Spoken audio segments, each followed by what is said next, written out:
안녕하세요. 저는 40대의 평범한 여성이고 결혼한 지는 약 1년 정도 되었어요. 다들 평온한 추석 보내시기 바랍니다. 명절이 제 사연의 일부분에 해당되기에 또 모른 척 지나칠 수가 없어서 용기 내어 사연을 적어보려 해요. 사랑하는 사람을 만나 연애를 하고 결혼을 하기까지의 과정에 좋은 기억과 긍정적인 감정들만 가득하면 얼마나 좋을까요? 그러나 결혼은 현실이라고 그렇게 호락호락 하지도 않았고 너무 아프고 충격적인 기억들이 가득합니다. 남편과 저는 소개팅을 통해서 만났고 호감이 있다고 마음을 알고 서로 연애를 결심했어요. 연애를 할 때만 해도 참 좋았던 게 남편의 여행을 굉장히 즐겨하는 사람이라 덩달아 아름다운 방방곡곡 돌아다니며 좋은 추억을 쌓을 수 있었습니다. 캠핑도 즐겨 했었고 우리나라에 이런 곳이 있다고 싶을 정도로 아름다운 곳들만 데려가 줬어요. 그 덕분에 저는 보는 시야가 넓어졌고 그동안 참 재미없게 살았구나를 깨닫게 되었습니다. 남편과는 주로 둘 다 쉬는 주말에 국내 여행을 즐겨 했었고 연차를 써서 더 효율을 만든 다음에 해외여행도 즐겼어요. 남편이 단순히 여행만 좋아하는 게 아니라 계획도 참 잘 세우는 사람이라서 믿고 따라가기만 해도 완벽한 여행이 되었습니다. 항상 그런 남편 덕분에 저는 하는 것도 없이 몸만 딱 따라가면 완벽한 시간을 보내고 올 수 있었죠. 그래서 남편이 제게 프로포즈를 할 때도 이런 말을 했습니다. 소라야, 우리 지금처럼 평생 여행하듯 살자. 기쁘고 신나는 순간도 있을 거고 고난과 역경도 겪어야 하겠지만 그럴 때마다 우리 지금처럼 잘 견뎌나가면서 서로 의지하고 그렇게 살아보자. 나랑 결혼해 줄래? 당신다운 프로포즈네. 그래, 결혼하자. 남편의 저 말이 평생 기억에 남더라고요.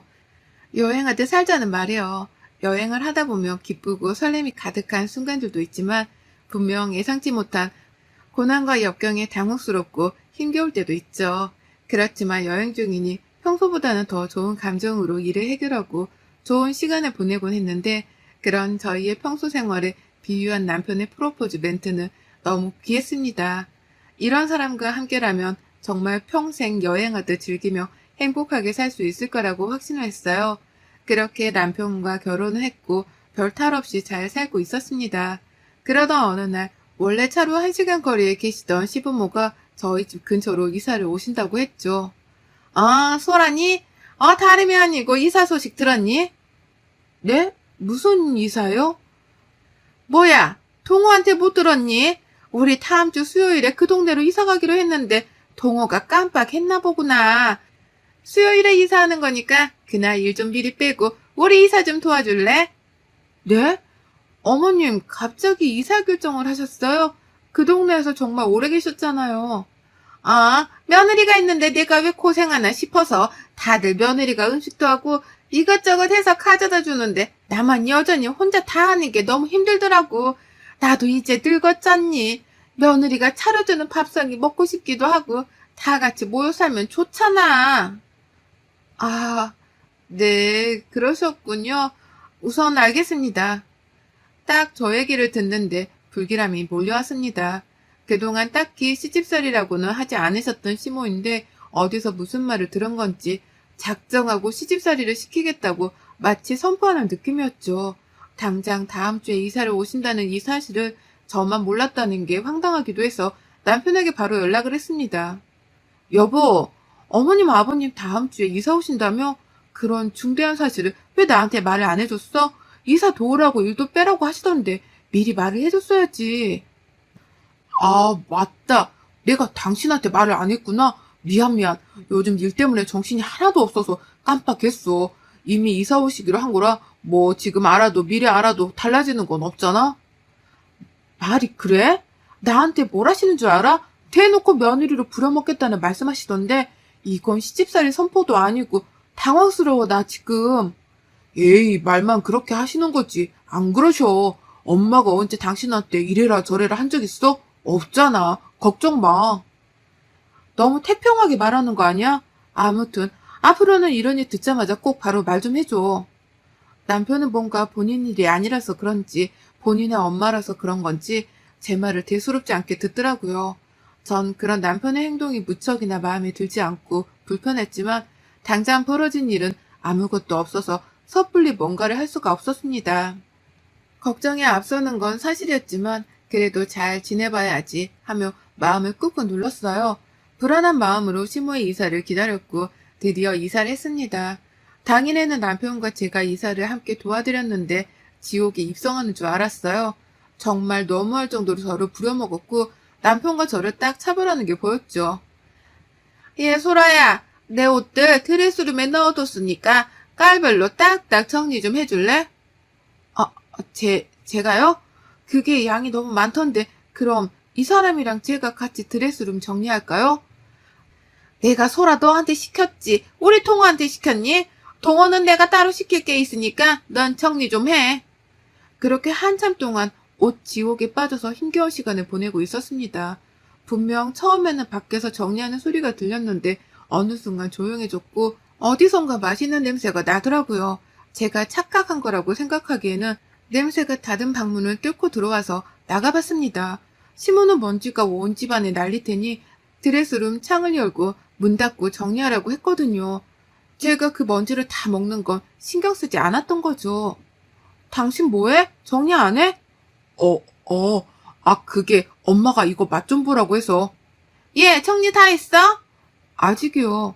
근데 왜 나와? 내가 분명 정리 다 하고 나오라고 했잖니. 그리고 먼지 날리니까 방문 열지 말라고 말했지? 왜 내 말을 다 무시하지? 그게 아니라 밖에서 맛있는 냄새가 나길래 제가 착각한 건가 하고 나와본 거예요. 오늘 한 끼도 안 먹어서 배고프거든요. 그렇지. 배고프겠다. 같이 먹자. 무슨 소리야. 이거 제대로 만든 것도 아니니까 조금만 참고 정리나 해. 정리를 빨리 해야 뭘 먹던가 하지. 정말 먹는 걸로 저러는 게 가장 유치하고 치사한 건데 시모는 귀엽고 단 한 입도 주지 않고 저를 다시 먼지 가득 쌓인 드레스룸으로 돌려보냈습니다. 황당했던 건 본인들이 식사를 하기 위해 대충 주방을 싹 다 치웠더라고요. 그리고 거기에 앉아서 한우를 먹고 있는데 딱 봐도 식사 중인데 잠깐 맛만 보는 거라며 저를 못 먹게 했습니다. 순간 너무 서럽고 내가 왜 이러고 있어야 하지? 라는 생각까지 들어서 너무 속상했어요. 그래도 이걸 다 정리해야 집에 갈 수 있다는 생각에 정말 이 악물고 정리했습니다. 옷도 얼마나 많은지 정리를 해도 끝이 없었어요. 그거에 스트레스를 받다가 그냥 꾹 참고 했습니다. 드디어 정리를 다 했고 나와보니 남편은 소파에서 자고 있고 시모는 그 밑 바닥에서 자고 있더군요. 저는 자고 있는 남편을 살짝 깨워서 집에 가자고 눈치를 줬습니다. 그런데 눈치 없는 남편은 큰 소리로 말했어요. 정리 다 했어? 고생했지. 잠깐 쉰다는 게 깜빡 잠들었네. 벌써 저녁 시간인데 엄마네서 먹고 가자. 집 가서 밥하기 귀찮지? 아니, 그냥 집으로. 아유, 뭘 집에 가서 먹어. 그냥 여기서 먹지. 얼른 밥하게. 소라, 너 주방 좀 치워라. 주방이요? 그래. 아까 그 잠깐 맛보느라 이것저것 꺼냈는데 못 치웠어. 허리가 아파서 그걸 얼른 치워야 밥을 먹지. 우리가 먹은 거? 그거 내가 얼른 치울게, 엄마. 에이, 무슨 소리야. 너 키우면서 언제 엄마가 주방일 하게 뒀어? 그런 거는 여자들이 다 알아서 할 일이니까 너는 잠자고 있어. 너 아직도 안 치우고 뭐하니? 그렇게 몸이 무거워서 뭘 해먹고 살 수나 있겠어? 저 여태 옷 정리하느라 허리 한번 제대로 펴지도 못했고 앉아서 쉬지도 못했어요. 어머님, 심지어 지금 저녁 시간인데 밥 한 숟갈 떠보지도 못했고요. 그런데 어머님이랑 이 사람이 한우 구워 먹은 것까지 제가 치워야 해요? 그거 좀 같이 먹자고 했더니 질색팔색 하시더니 왜? 치울 때는 또 저를 찾으세요? 죄송하지만 저 못하겠고 집에 가서 쉴게요. 저도 내일 출근하려면 좀 쉬는 게 맞지 않나요? 뭐야? 누가 들으면 내가 너 부려먹은 줄 알겠다. 얘가 아주 사람을 참네. 너도 도와주겠다고 와놓고는 왜 딴소리야? 집에 가서 먹든 말든 알아서 해라.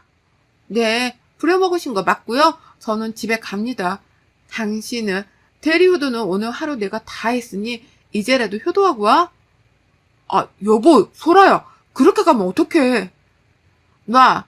시끄러 진짜. 양심이 있냐? 저는 시모의 태도와 남편의 행동에 너무 화가 나서 뿌리치고 집으로 가버렸습니다. 아무리 이해를 해보려고 해도 도무지 이해할 수가 없었어요. 그리고 행동이 과했던 것도 사실이었죠. 그날 집으로 돌아와서 너무 배가 고파 라면을 끓여서 먹는데 왜 이렇게 서럽던지 울컥하더군요. 그리고 결심했습니다. 앞으로 이런 식으로 저를 괴롭힐 시모에게 절대 지지 않겠다고 말이죠. 한두 번 네 알겠다고 대답을 해주니 저를 만만하게 본 건지 본 모습을 딱 보이는 게 너무 소름 끼쳤거든요.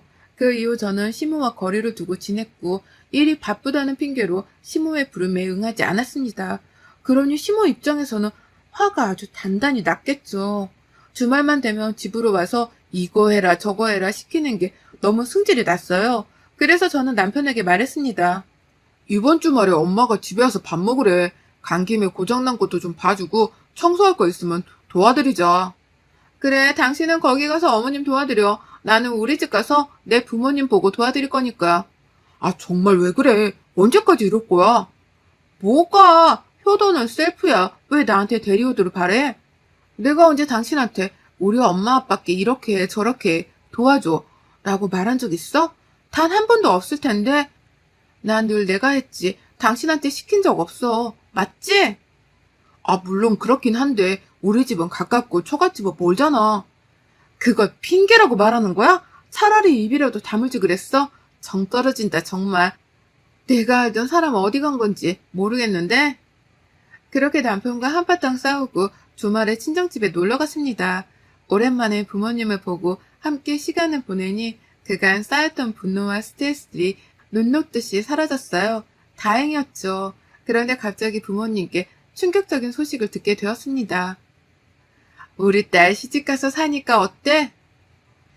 그냥 그래. 뭐 엄청 행복하지도 불행하지도 않아. 어머머, 신혼인데 벌써 그런 소리가 나오면 어째? 아참, 엄마랑 아빠 이사하려고 해. 원래 고민 중이라 신경 쓸까봐 굳이 말 안 했는데 거의 확정이라서 말해. 이사? 갑자기 어디로? 부산으로 가려고. 이제 딸 시집도 보냈고 여기서 너무 오래 살아서 지겹기도 하고 더 늙기 전에 고향 가서 친구들도 보고 그렇게 살고 싶어서. 아, 정말? 아휴, 더 자주 못 보겠네. 근데 뭐 잘 생각했어. 가서 친구들이랑 시간도 보내고 그러면 더 행복해질 거야. 자주는 아니더라도 얼굴 까먹지 않을 정도로는 꼭 내려갈게. 부모님 고향인 부산으로 내려가겠다는 소식을 듣고 솔직히 마음이 쿵 했습니다. 지금도 자주 못 보는데 부산으로 가시면 더 자주 못 볼 것 같았고 정말 제가 출가 외인이 된 기분이 들었거든요. 그래도 고향 가시면 지인들도 많으니 두 분 입장에서는 행복하실 것 같아서 마음이 놓였습니다. 그런데 이 문제로 남편과 파국을 맞을 줄은 상상도 못했어요. 부모님이 부산으로 내려가시고 첫 명절은 추석이었습니다. 제가 남편에게 꼭 부산에 가봐야겠다고 말했죠. 나 이번 추석 때 부산 가는 거 있지만 미리 예약해둘 건데 KTX랑 비행기 뭐가 좋겠어? 어? 아, 맞다. 처갓집 이제 부산이지? 그런데 엄마네도 가야 하는데 시간이 너무 빠듯하지 않아? 어머님 댁은 365일 중에 300일은 가는데 뭐가? 이사도 하셨고 명절인데 당연히 가야지. 가기 싫다는 소리도 들린다? 아니, 그런 게 아니라 사실은 나 KTX 타다 크게 다칠 뻔한 적이 있어서 그건 못하거든. 어? 그런 일이 있었어? 그럼 뭐 비행기 타고 가자. 예약해둘게. 아, 이거 진짜 숨기려고 했는데 나 비행기 탈 때마다 손발이 덜덜 떨리고 두렵고 무서워.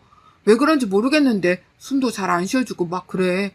당신이랑 연애할 때는 그런 내 모습 싫어할까봐 숨겼거든. 뭐라고? 우리가 비행기를 몇 번 탔는데 갑자기 그게 무슨 소리야? 타자마자 기절하던 사람이. 그게 자는 척 연기를 한 거였어. 내가 두려워하는 게 들킬까봐. 어쩌지? 그래도 가긴 해야 하니까 내가 약을 먹던가 해볼까? 근데 몸에 안 좋다고 해서 걱정이네. 우리 애기도 낳아야 하잖아. 아니, 대체 이게 무슨 소리야? 그럼 KTX도 못하고 비행기도 못하겠다는 거야? 너무 당황스럽네? 그럼 뭐 차 타고 가자. 여보, 무슨 소리야? 차 타고 부산을 어떻게 가? 가다가 죽어 힘들어서. 그건 너무 비효율적인 일이야. 버스도 똑같고. 아니, 그럼 우리 집에 가지 말자는 소리야? 이번만 어떻게 잘 말씀드려봐. 내가 고쳐볼게. 노력해볼게. 남편은 갑자기 말 같지도 않은 소리를 했어요. 안 가려고 애쓰는 것 같아 보이면서도 그 말이 진심인 것 같아서 솔직히 더 캐묻지는 못했습니다. 결국 저 혼자라도 다녀오려고 했으나 시모가 또 저를 놔주지 않았어요. 제가 부산으로 가버릴까봐 아예 저희 집에 이른 오전부터 오셨죠. 나왔다. 우리 집에서 하든 여기서 하든 상관없으니까 그냥 여기서 만들자. 내가 음식할 재료들은 대충 들고 왔고 나머지 배달시켰으니까 곧 올 거야. 오면 바로 시작하자. 아, 어머님, 그런데 저 부산 가봐야 해서요. 시간이 빠듯하거든요. 제가 미리 말씀 몇 번이나 드렸는데 깜빡하셨어요? 그건 네 사정이지. 시집으로 왔으면 시댁법에 따라야 하는 거 아니니? 난 오늘 당장 음식 싹 해두고 나머지 휴일은 푹 쉬고 싶으니 네가 날짜를 바꾸던가 해. 네? 당장 지금 어떻게 바꿔요? 못 가죠, 어머님. 그럼 가지 말던가. 딸 시집 보냈으면서 왜 소유하려고 하니? 너 이제 우리 집 사람 아니야? 딸은 원래 시집가면 출가 외인이라고. 시모는 저를 못 가게 할 작정으로 아예 계속해서 부려먹으려고 했습니다. 너무 화가 나더라고요. 당장 추석 당일에 비행기표가 남아있을 리도 없었고 저 결국 못 갔습니다. 분노해 있는데 웃긴 건 지금부터였죠. 저는 그 와중에 이 음식들을 다 해야 쉴 수 있다는 생각에 입 닫고 음식을 막 하고 있었어요. 그런데 남편이 자꾸 드레스룸과 안방을 왔다 갔다 하며 분주해 보였죠. 그러더니 시모는 잠깐 약속이 있어서 갔다 오겠다며 나갔고 1시간 후 남편은 시모를 모시러 간다며 나갔습니다. 결국 저 혼자 음식을 다 했고 저녁 8시가 되어도 둘 다 연락을 받지 않았죠. 그러다 시모랑 연락이 되어 물었습니다. 어머님 대체 어디세요? 그게 사정이 있어서 우리 오늘 못 가거든. 그러니까 너 먹고 쉬던가 해라. 네? 이 사람은 왜 전화를 안 받아요? 대체 무슨 사정이길래 갑자기 외박을 하시는 건데요? 그걸 내가 하나하나 너한테 설명을 해야 하니? 참 잡고 있어 그냥 좀. 동호전화는 고장났다. 수리 바뀌어야 해. 그러니 전화 그만해라. 어차피 해도 못 받는다. 그렇게 시모는 전화를 끊었고 저 정말 혼자 펑펑 울었습니다. 분노가 막 솟아올라서 이 감정을 참지 못하겠더라고요. 지금이라도 혼자 차 끌고 부산으로 갈까 참 고민을 했는데 제가 운전이 그렇게 능숙한 게 아니라 혼자 장거리 운전을 할 자신이 없었죠. 결국 혼자 펑펑 울면서 술을 마시고 있다가 쌓아둔 짐을 풀었습니다. 그런데 커플 캐리어 하나가 없어진 거예요. 남편이 사용하는 캐리어가 없었고 드레스룸을 자세히 보니 여름 옷들이 많이 비더라고요. 이상하다고 정말 생각만 했습니다. 그 후 3일 뒤에 남편과 시모를 만날 수 있었는데 남편이 새까맣게 익어서 왔더라고요. 심지어 서늘한 날씨에 반팔 반바지를 입고 왔길래 물어도 대답을 해주지 않았습니다. 전 이상한 느낌에 남편 핸드폰을 뒤져봤어요. 고장났다더니 말끔하게 작동하더라고요. 그런데 카톡 목록에 비행기 예매한 기록이 있었고 세이브를 갔다 왔더군요.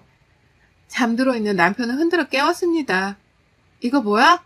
당신 어머님이랑 세이브 갔다 왔니? 그거 내가 간 건 아니고 엄마 친구랑 일이 있어서 아무튼. 네 이름이 이동호인데 네 비행기 티켓을 엄마 친구가 갈 수 있어? 거짓말을 할 거라면 좀 그럴듯하게라도 해야지 속아주지. 너 진짜 미쳤구나. 비행기 타면 미칠 것 같다며 우리 집에는 한 번을 안 가주더니 나 속이고 나 혼자 일 시키고 세이브를 갔다 왔어? 이 둘은 저를 부려먹고 떼어놓고 세부로 가서 여행을 즐기다 왔더라고요. 새까맣게 익어서 온 이유였죠. 그 사실을 알고 저는 더 이상 이 사람과 살 수 없다는 생각을 했어요. 짧은 시간일 수 있지만 시모가 이사 온 후 단 한 번도 행복하지 않았습니다. 그리고 저를 속이는 게 당연한 이들과 더 이상 엮이고 싶지 않았죠. 이혼을 선언했고 시모는 그 사실을 알고 한밤중에 찾아와 제 머리채를 잡으려 했어요. 그래서 전 시모의 정강이를 발로 세게 때리고 제가 머리채를 잡고 말했습니다. 툭 하면 윽박지르고 손버릇까지 더럽네. 내가 니네 종이니? 노예야? 남의 집 귀한 딸을 네가 뭔데 부려먹어. 안 그래도 없는 머리털 내가 다 뽑아주고 이혼할게. 그러게 적당히 하지. 사람을 왜 그거를 몰아가기를. 어머머머, 얘 미쳤나봐. 통호야, 아들. 당신 진짜 왜 그래? 미쳤어? 기다려. 다음은 네 차례니까. 네 머리털도 다 뽑아줄게 내가. 이혼은 저도 다 정리하고 부산으로 내려왔습니다. 그곳이 부모님 고향이라 지인이 많기도 하지만 제 지인들도 꽤 있거든요. 마음이 적적하고 힘들 때 늘 위로받던 곳이 제게도 부산이라 부모님 곁에서 함께 다친 마음을 치유하고 있습니다. 남편과 시모는 어떻게 지내는지 소식조차 몰라요. 혼인기간이 짧았고 합의혼을 했던 터라 서로 따질 것도 없이 깔끔하고 아주 신속하게 이혼을 할 수 있었습니다. 어쩌다 저런 집에 시집을 갔을까 후회스럽지만 제가 자꾸 후회만 하면 마음이 더 지옥이라 그러지 않고 싶었어요. 그래서 후회는 이제 그만하고 앞으로의 제 삶을 제대로 살아보려고 합니다. 긴 사연 읽어주셔서 감사하고 여러분의 추석은 행복하셨나요? 부디 행복하셨길 바라며 마무리하겠습니다. 감사합니다.